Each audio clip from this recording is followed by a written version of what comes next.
안녕하십니까. 서울 강동구에 있는 청병원 신경외과에 근무하고 있는 신유홍이라고 합니다. 오늘은 노인들 사이에서 많이 발병하는 치매에 대해서 말씀 나눠보겠습니다.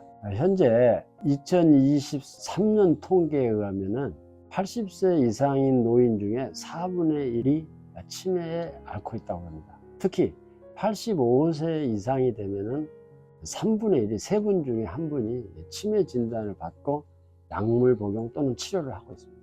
이렇게 많은 사람들이 앓고 있는 치매에 대해서 오늘 한번 말씀 나눠보겠습니다.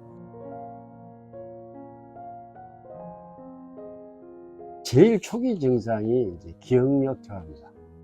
그래서 우리가 보통 기억력이 저하되는 경우를 건망증 또는 치매 그렇게 하는데, 물론 처음에는 건망증하고 치매를 구분하기 어렵습니다. 그렇지만 시간이 지나면 이제 그 두 개를 구분할 수가 있습니다. 예를 들자면 건망증은 특별한 이유가 있습니다. 스트레스를 받거나 다쳤거나 안 좋은 소리를 들었거나 실직을 하거나 그런 이유 때문에 일시적으로 오는 기억력 장애를 이제 건망증이라고. 근데 치매는 대체적으로 이렇게 진행을 합니다. 그리고 또 특별하게 원인이 없습니다. 건망증은 이제 일시적으로 오는 거고, 치매는 지속적이고 계속 진행되는 질환이기 때문에 두 개를 구분할 수 있습니다.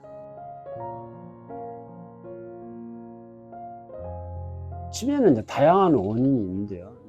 첫 번째는 이제 치매를 몇 가지로 분류를 해보면은, 치매 환자 중에 한 70% 정도는 이제 알츠하이머 치매라고 합니다. 알츠하이머 치매는 이유는 아직 밝혀지지 않았지만은 독성 단백질이 뇌 안에서 만들어져 가지고 그 독성 단백질이 뇌세포를 파괴해 가지고 처음에는 건망증, 그 다음에 이제 인지장애, 증상이 진행되는 알츠하이머 치매라는 게 있고요.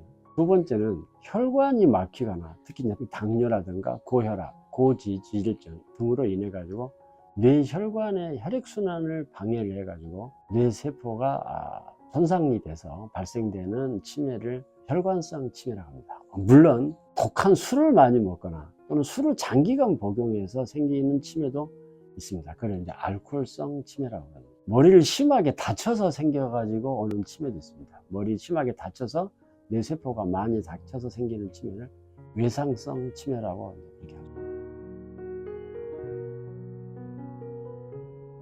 치매를 치료하는 거는 이제 크게 두 가지가 있습니다. 하나는 치료할 수 있는 치매가 있고, 하나는 치료할 수 없는 치매가 있는데, 치료할 수 있는 치매는 이제 뇌 안에 병이 뚜렷이 있어서 그거를 해결할 수 있는 겁니다. 대표적인 거는 머리를 다쳐가지고 뇌하고 두개골 사이에 출혈이 생겨가지고 그 출혈이 천천히 증가해서 뇌를 눌려가지고 생기는 증상이 치매랑 비슷합니다. 그럴 경우는 뇌 두개골 안에 있는 피를 제거해주면 치매 증상이 없어집니다. 두 번째는 뇌수두증이라고 해가지고 뇌 안에 뇌척수액이 순환이 안 돼가지고 뇌 안에 뇌척수액이 고여가지고 뇌수두증이 생기는데, 그런 두 가지 경우는 그 원인을 제거를 해주면은 치매 증상이 완치가 됩니다. 그렇지 않고 다른 치매들은 이제 치매를 치료로 하는 확실한 약은 없습니다. 치료라는 거는 첫 번째는 치매 증상이 악화되는 속도를 줄이는 거고요. 두 번째는 치매로 인해 가지고 기억력 장애나 인지 장애만 오는 게 아니라 이상 행동 장애가 오는 겁니다. 예를 들자면 집에를 잘 들어가지 않아야, 또는 너무 폭력적으로 변한다든가, 또는 다른 사람들하고 만나는 데 대해서 굉장히 인간관계를 불편하게 만드는 그런 행동들이 있습니다. 그런 행동들을 치료하는 약물을 써가지고 일상적인 생활을 가능하게 하는 그런 정도의 치료를 할 수 있습니다.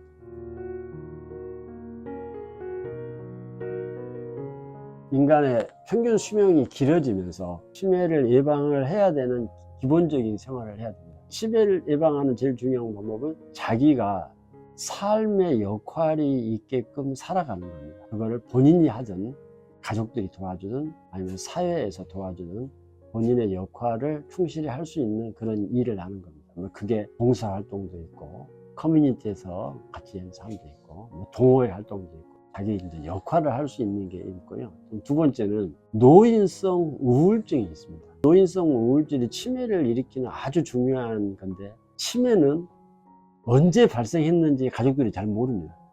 물어보면은 어머니가 언제부터 좀 저렇게 기억이 저렇게 떨어지고 좀 이상하게 행동하고 뭘 잘 모르세요 하면 가족들이 다 모릅니다. 그게 대부분 치매입니다. 근데 노인성 우울증은 언제부터 발생한지를 가족들이 대충 압니다. 왜냐면 우리 아버지 돌아가시고 난 다음에, 우리 오빠 죽은 다음에, 뭐 집안에 무슨 행사가 있는 이후부터 갑자기 치매 증상이 온다. 그럼 대부분 노인성 우울증입니다. 그래서 노인성 우울증이 발생이 됐을 때 빨리 가족들이나 병원이라든가 사회단체에서도 많은 도움을 받아가지고 빨리 그 상황을 벗어나게 해드리는 게 예방하는 좋은 방법이라고 생각합니다. 네, 오늘은 치매에 대해서 간단히 알아봤습니다. 앞으로 우리가 치매를 치료가 어렵더라도 예방을 하기 위해서는 우울증이라든가 정신관계 질환들이 있을 때 빨리 주위에서 발견을 해가지고 치료를 받을 수 있는 기회가 조기에 있었으면 좋겠습니다. 또한 나이가 드실수록 고혈압, 당뇨, 고지혈증 이런 순환기 질환을 더욱 적극적으로 관심을 갖는 게 치매 예방에 많이 도움이 될 거라고 생각합니다. 감사합니다.